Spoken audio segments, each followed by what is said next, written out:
Buni oldin ham o'tganmiz. 3 ta turi bor. Birinchisi mit Beshtimtin aniq artikellar bilan.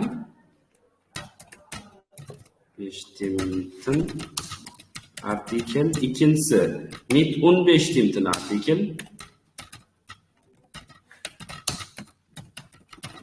Üçüncüsü 10 artikel. Xo'p, jadval bilan tushuntirib ketaman bir qator takrorlar. Aniq artikellar bilan kelganda. Der, dit, nominativ, akkuzativ, dativ, genetiv qo'shiladi endi. Der, dit, das, dit. Nominativ, akkuzativ, dativ, genetiv. Maskulin, feminin, neutrum, plural. Xo'p, masalan, sifatlar tuslanadi, chunki nemis tilida kim nima so'rovga javob bo'ladigan so'zlar guruhga bo'linib ketgan. O'sha der deydasiga endi har bitta o'sha kim nima so'rovga javob bo'ladigan so'zlar nima kelishidan qat'iy nazar moslash kerak artikelga. Masalan, o'zbek tilida rot yo'q, shuni hisobiga to'g'ridan to'g'ri kelaveradi. Misol uchun, katta stop. Bu mana shunday keladi. Agar men hozir mana shu yerda ko'rsatganimdaqa tuslamasam, bu jadvalga solib tuslamasam, xuddiki o'zbek tilida katta vergul stol, ya'ni mana bu sifat o'sha stolga moslashmagan bo'ladi. O'shaning uchun ham sifatlarni tuslash shart va majbur. Xo'p, qanday bo'ladi? Aniq artikel bilan kelganda.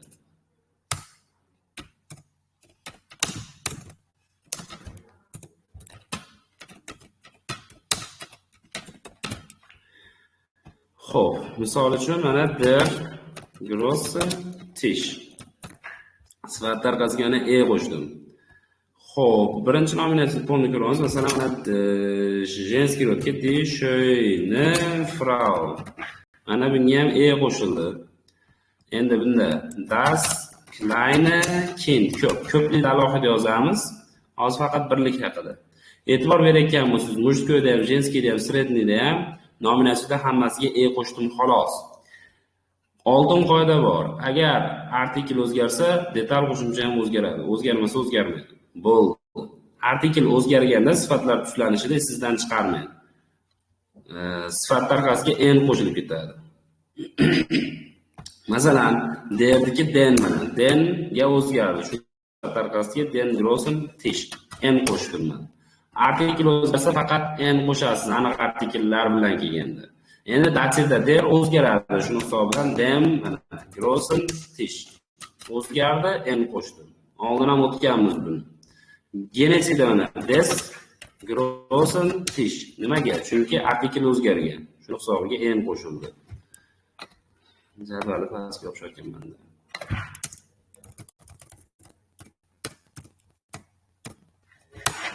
Xo'p. Endi женский rod. Женский rodda akkuzatsiyada deyligicha qoladi, shuning uchun detal qo'shimcha o'zgarmaydi. Shuni hisobiga mana schöne Frau. Orqasi mana e bilan. Chunki artikel o'zgarmadi. Dativda di o'zgaradi derga, shuni hisobidan sifatlar orqasiga mana schönen, der schönen Frau. Mana Xo'p, genetivda ham di o'zgaradi. Shuni hisobidan der mana schönen Frau. Xo'p. Artikel o'zgarganligi uchun mana en qo'shilyapti xolos. Akkuzativ средний rod o'zgarmaydi. Shuni hisobidan mana das kleine Kind bo'ldi. E qo'shdim. Xo'p, dativda mana dem kleinen artikel o'zgardi, shuni hisobidan sifatlar orqasiga en dem kleinen Kind bo'ldi.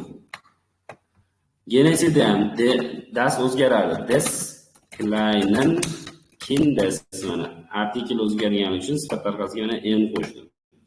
Va pluralda hammasida faqat en oladi. Boshqa qo'shimchasi yo'q ko'plikda. Masalan, mana die kleinen Kinder. Mana en qo'shildi. Yoki bunday mana akkuzatsiyadan die kleinen Kinder bo'ldi mana en qo'shildi. Dativda mana den kleinen Kinderen Ana, en qo'shildi mana. Genitsidda mana der kleinen Kinder. Bo'ldi mana en qo'shildi. Hammasiga en qo'shilyapti. Demak, o'sha qoida. Nominatsiyada ham, nominatsiyada derda ham, dida ham, dasda ham qo'shilmaydi. Faqat qo'shiladi. Qolganlarida artikl o'zgarganligi uchun bu en qo'shilyapti mana. Eski keldimi qoida?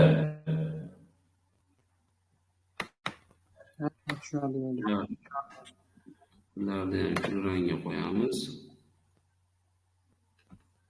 Qolganlari mana faqat ko'kka bo'yaladi.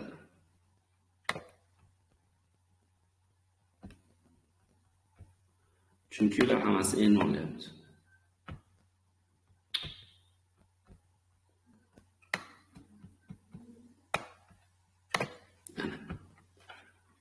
Bo'ldi mana.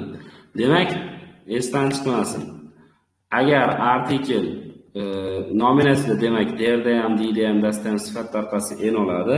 Artikl o'zgarsa, sifat tarqasiga en qo'shaman. Bo'ldi. Ko'plikda hammasi en oladi. Xo'p, bu aniq artikl bilan kelganda sifatlar tuslanishi edi. Endi noaniq artikl bilan kelganda-chi? Noaniq artikl.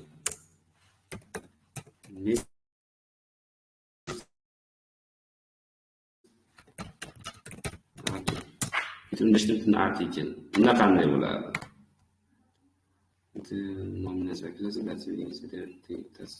Ko'plik bo'lmaydi bunda. Xo'p.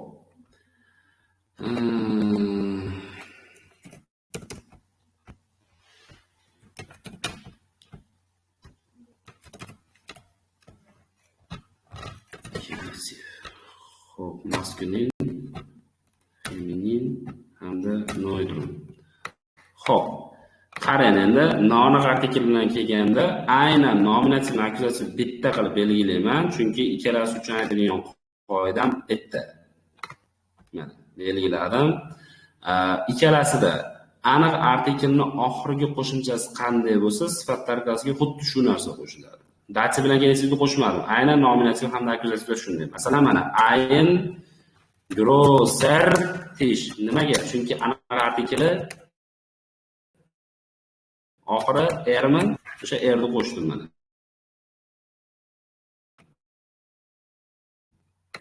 Xo'p, ein grosser Tish bo'ldi. Nominatsiyani to'liq yozib olamiz oldin. Qarang. Bunda endi eine schöne Frau. Nimaga qo'shildi? Chunki aniq artiklni qarang. Die oxiri nima bilan tugayapti? Emi mana. O'shani sifat tarqasiga qo'shdim. Mana buni qarang, neutrumda. Ein kleines Kind. Nimaga s qo'shdim? Chunki aniq artiklni oxiri dasmi, oxiri smi mana. O'sha s qo'shyapman mana. Xo'p, endi akkuzatsiyadan qarang. Einen großen Tisch. Nimaga? Chunki qarang, denmi, oxiri nmi? Bo'ldi. O'shani qo'shyapman. Xo'p, buni qarang endi. Eine schöne Frau. Nimaga qo'shildi? Chunki deyligicha qolar akkuzatsiyada. Artikl o'zgarmagan uchun eda qo'shimchasini o'zgartirmadim men. Bir xil tushyapti, ko'pga bu. Bundan o'tib shunday mana. Ein kleines Kind. Bo'ldi. Nimaga? Artikl o'zgarmagan. Mana.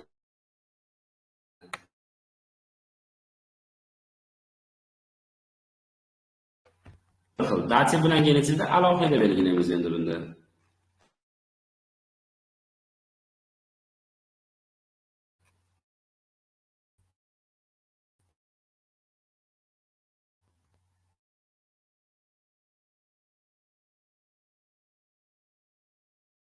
Ovoz kelmayapti.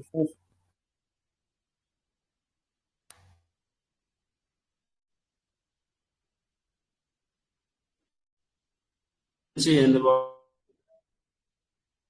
Yo'q, hozir yo'q.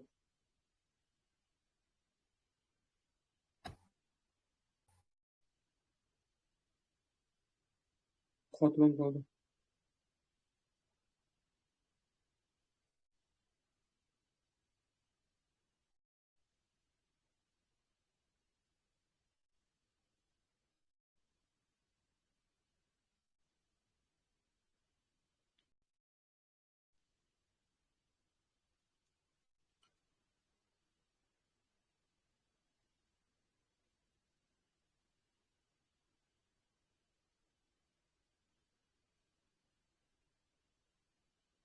ovozini eshitilyaptimi? Ha, endi keldi. Xo'p, datsiya genetikni alohida belgiladim. Datsiya bilan genetikda esingizdan chiqarmang. Aniqda ham, noaniqda ham sifat tarqasiga faqat n qo'shaman. Farqi yo'q. Mana masalan, aynim, grossen, tish artikliga qaramang endi. Bitta mana yoki mana ayner, schönen, Frau. Bo'ldi mana n. Bunda mana n. Buni mana einem, kleinen, kind. Mana n qo'shyapman xolos, ko'ryapsizmi? Da genesiga ham xuddi shu, faqat n qo'shiladi. Mana eine großen, n qo'shilsa biz ko'proq sifatga e'tibor qaratamiz, o'shaning uchun großen deyishimiz. Bunda mana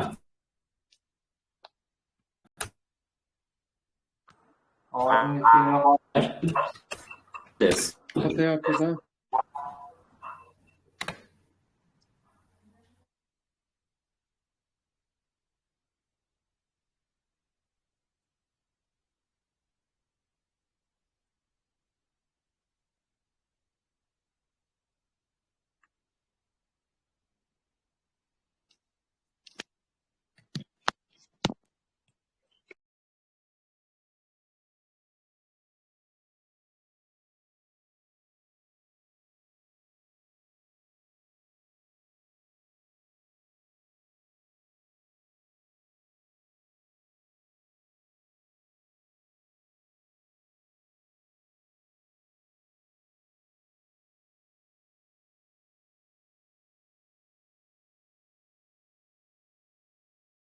Eshitilyaptimi endi ovoz? Kelyapti endi. Yaxshi. Alo. Kelyapti ovoz, yaxshi kelyapti.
Endi eshitilyaptimi?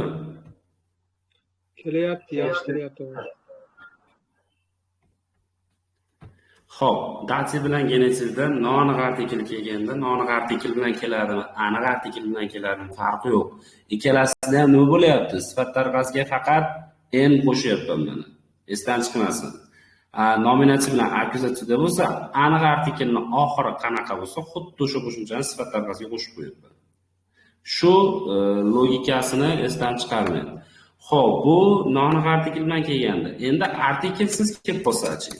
Artiklsiz holati ko'proq og'zakida bo'ladi, lekin kamdan kam ishlatiladi. Bunaqa ko'p emas. Bunaqa holatdan ushlab turganligi uchun ko'rib chiqamiz. Uchinchisi, 10 artikl.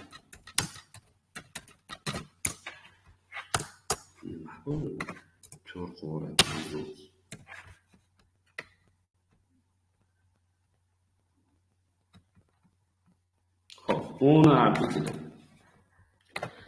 Yana nimaga yozlanamizdir?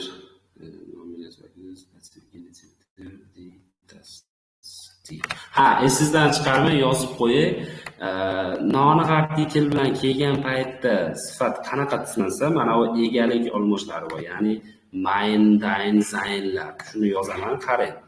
Mein, dein, sein va hokazolari o'sha er, unzir, o'yerlar kelganda ham sifat bilan kelib qolishi mumkin bular ham, chunki egalik ma'nosini beradigan o'sha mening, sening, uning, bizning degan so'zlar ham kim nima so'roqqa javob beradigan so'zlar bilan keladi.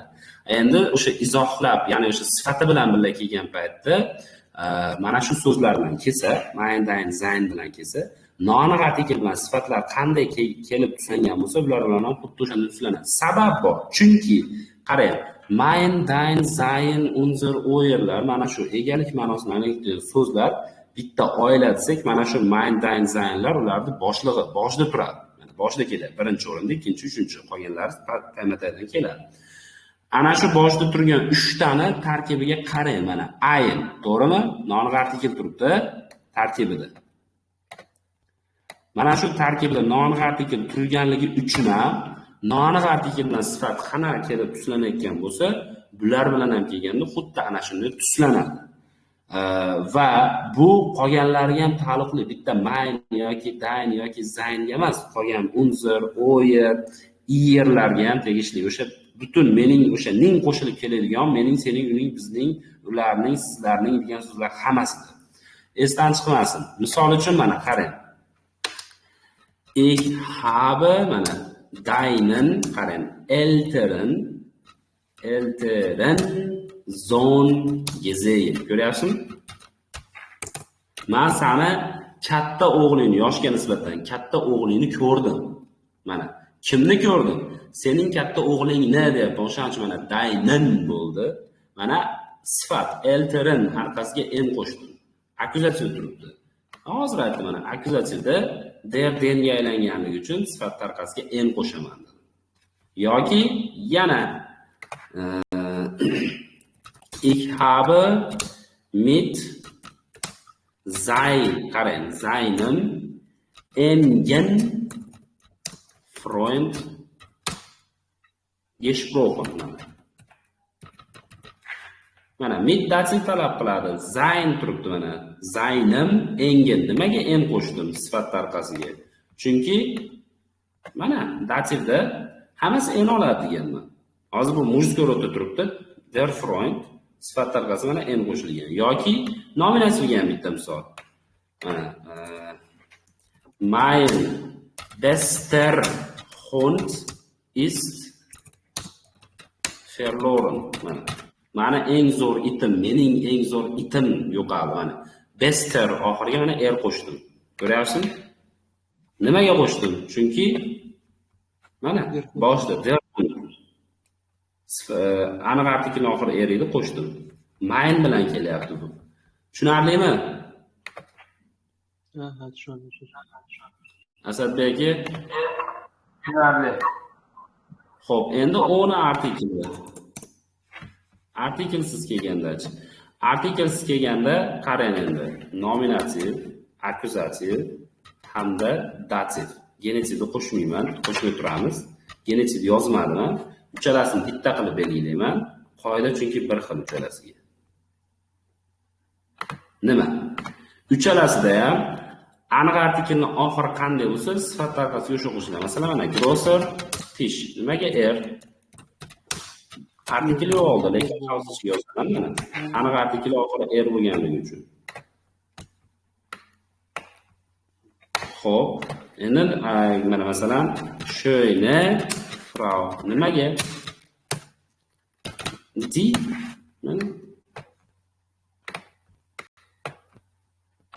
Bunda kleines Kind. Buna ist nimaga? Das chunki.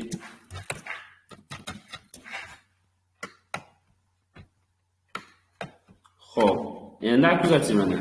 Großen Tisch nimaga? Aniq artikelni qarang. Den.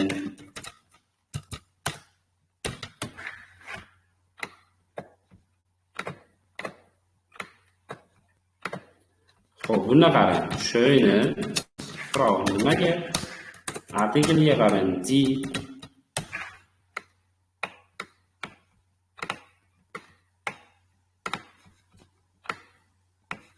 nima ekan? Kleines Kind bo'ladi. Nimaga? Das chunki. Ko'rasizmi?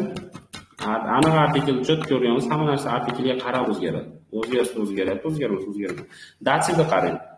Kleinem Kind bo'ladi. Sabab nima? Aniq artikel demda, mana oxiri m. Bundachi Schöner Frau nimaga? Chunki der bo'ladi. Mana Xo'p, bunda Kleinem Kind bo'ladi endi. Chunki dem.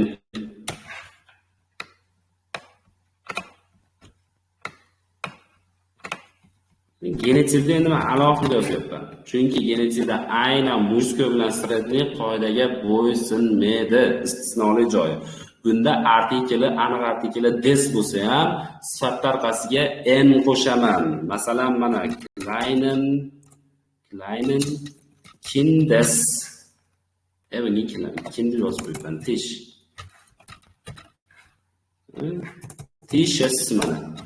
To'g'ri, aniq artikeli des bo'lib ketadi.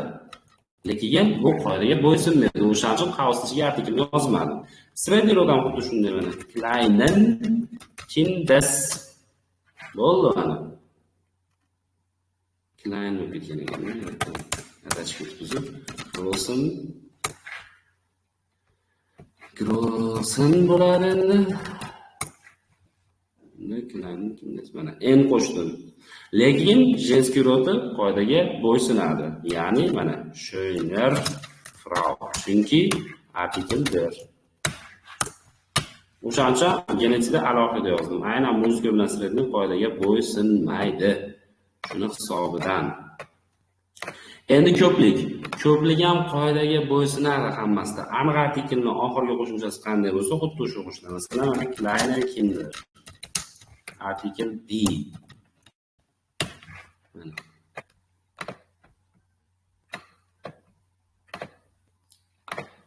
Bunda mana. Bunda ham Kleine Kinder. Nimaga? Artikel D bo'yicha qoladi.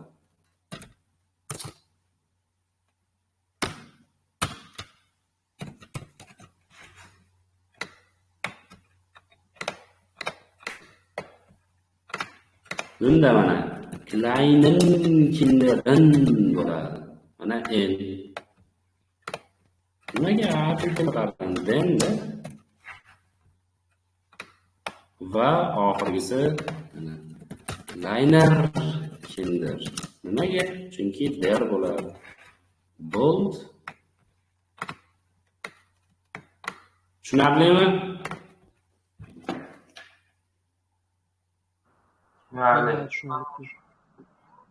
Xo'p, bunday bo'lsa,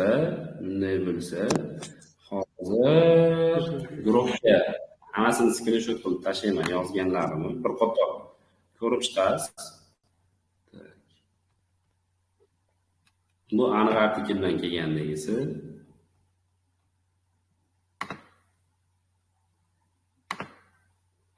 Xo'p.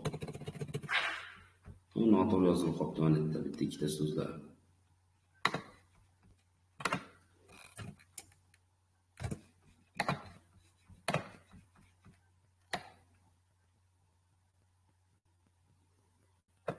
Bu aniq artikeldan kelganligisi.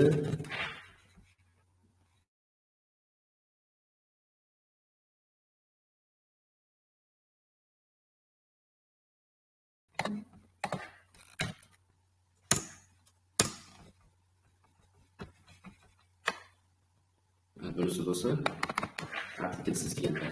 Hozir bitta narsani tushuntirib qo'yaman. Bitta narsa. Sifat darajalari bor, to'g'rimi? Sifat darajalarining qo'shimchasi bor. O'shalar bilan kelganda qanday bo'ladi? Qarang. Sifat darajalarining qo'shimchasini bilasiz. O'rta daraja bo'lsa er, superlativ bo'lsa stin qo'shiladi. Masalan, schön, schöner, am schönsten bo'ladigan bo'lsa, sifatni mana deklinatsion adjektiv biz o'rgangan mana qo'shimchalar hech qachon sizdan chiqarmaydi.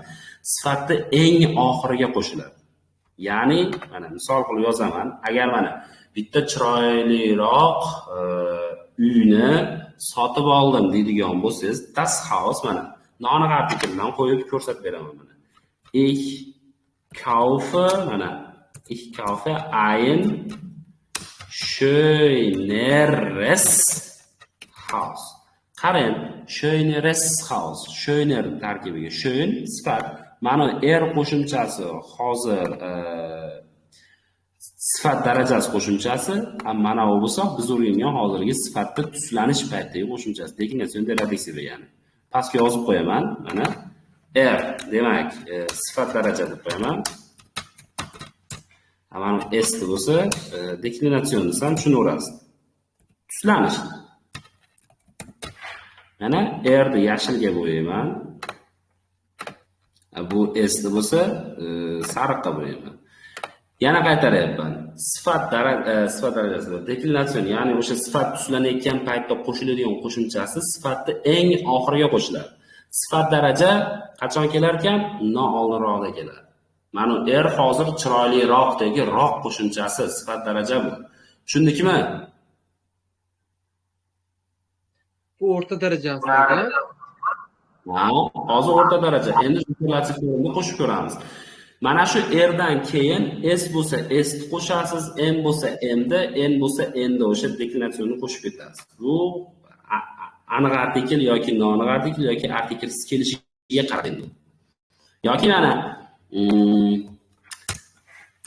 gib mir mana deinen kleinen Hund.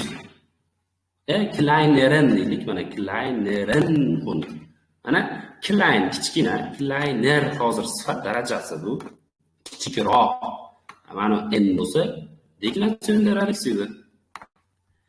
Menga san o'zingni kichikroq itingni ber deyapti. Mana yana yozaman, o'sha mana sifat daraja. Orqasidagi qo'shimcha o'zgardi deklinatsiyoni, chunki bu yerda hozir akkuzatsiya turibdi, noaniq artikl holatda kelishi. O'shaning uchun n deklinatsion deb qo'yamiz. Endi superlativ qo'shimchasi bor edi. Bitta narsani esingizdan chiqarmang. Superlativ siz mana bunday yodlagansiz, to'g'rimi? Masalan,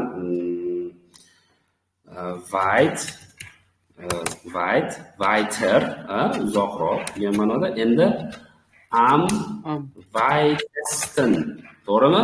Mana oldidagi am qisqartma, bilasiz. Nimani qisqartmasi? Nimani qisqartmasi bu? Am. Asadbek aka. Qisqartma deb ishlatdim. Underwood. O'sha andemni qisqartmasi o'rganilgan-ku, an predlogi bor. O'sha bilan dem kelsa, qisqarib ketib andem ikkalasi teng mana am bo'lib qoladi. Endi mana aniq artiklni dem. Xo'p, qaysi nimada kelishi bu? Akkuzativmi, dativmi, genetivmi? Dativga. Dativga. Endi mana nemis tili logikani talab qiladi. Nima uchun mana estin qo'shilganligini sababini tushuntirmoqchiman. Qarang, tepaga chiqamiz, mana aniq artikl bilan kelgan paytdagisini ko'ring. Aniqmi, noaniqmi farqi baribir dativdan, genetivdan oxiri sifatda oxir nima bilan kelyapti? Deklinatsion. En bilan. O'shaning uchun xulosa qiling. Bu o'sha am bilan birga kelganligi uchun sifat tarqasiga yana en qo'shilgan, bu deklinatsion aslida. Biz sizga hozir superlativni qo'shimchasi aslida mana st. st yoki st bo'ladi. Shundan kelib chiqib xulosa qiling. Demak, men sifatni eng oxiriga qo'shadigan deklinatsion ekan. Aniq artikl bilan kelgan paytda qarang, masalan, mana der